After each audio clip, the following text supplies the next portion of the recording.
मानक आशुलिपि अभ्यास 37। आदरणीय सभापति महोदय, अल्पविराम सोवियत संघ की स्थापना की 50वीं वर्षगांठ पर भारत और रूस के नेताओं ने जो उद्गार व्यक्त किए, अल्पविराम उनमें से इसी आवश्यकता को बल मिलता है कि अशांति और समस्याओं से भरे इस विश्व में शांति, सहयोग और सह-अस्तित्व की जरूरत है। पूर्णविराम। जैसा कि भारत के उपराष्ट्रपति ने कहा, अल्पविराम रूस ने क्रांति का एक रास्ता दिखाया। पूर्णविराम। क्रांति के लक्ष्य अभी पूरे नहीं हुए। पूर्णविराम। लेकिन अल्पविराम लक्ष्य तक पहुंचने के लिए यह जरूरी नहीं कि हिंसा का ही रास्ता अपनाया जाए। पूर्णविराम। जिस प्रकार ईश्वर तक पहुंचने के लिए धर्म अनेक है, अल्पविराम उसी प्रकार आर्थिक एवं सामाजिक लक्ष्यों को पूरा करने के लिए अनेक पद्धतियां हैं। पूर्णविराम।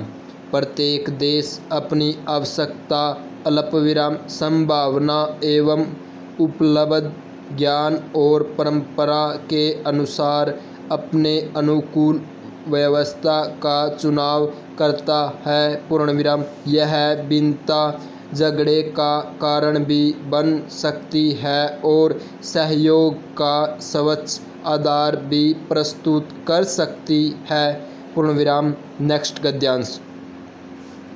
भारत और रूस का बढ़ता सहयोग इसका सबसे बड़ा सबूत है कि सामाजिक और आर्थिक व्यवस्था में एकरूपता न होते हुए भी दो देश मानवता के एक समान लक्ष्य की ओर किस तरह बढ़ सकते हैं। पूर्णविराम। जहाँ तक रूस का ताल्लुक है, अल्पविराम इससे इनकार नहीं किया जा सकता कि 50 वर्ष की अवधि में वह विश्व का एक शक्तिशाली राष्ट्र बन गया।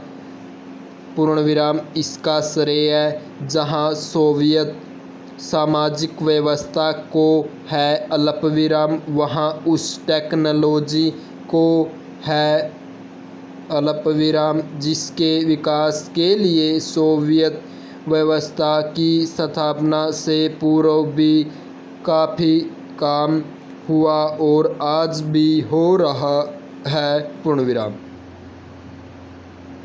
ज्ञान विज्ञान पर एकाधिकार का दावा कोई एक देश नहीं कर सकता। पूर्णविराम। यह तो समूची मानवता की दाती है और जाति, वर्ग, धर्म, वाद आदि से ऊपर उठकर उसके सम्मिलित प्रयत्नों का परिणाम है। पूर्णविराम।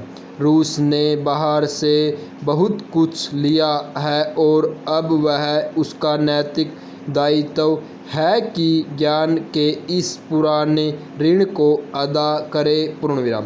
रूस अपने इस नैतिक दायित्व को विकासशील देशों की मदद करके निभा रहा है। पूर्णविराम। हालांकि भारत रूस के विचारों से पूरी तरह से सहमत है तथा भारत जानता है कि रूस के आर्थिक तथा सामाजिक सिद्धांत भारत भी अपना सकता है, लेकिन दोनों देशों के राजनीतिक सिद्धांतों में बहुत अंतर है। पूर्णविराम।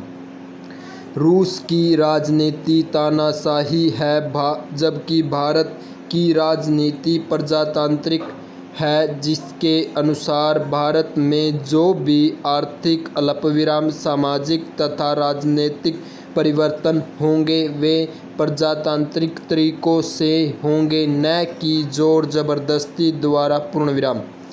यही वह मुख्य अंतर है जो रूस तथा भारत के राजनीतिक सिद्धांतों को अलग करता है। पूर्णविराम। स्टॉप।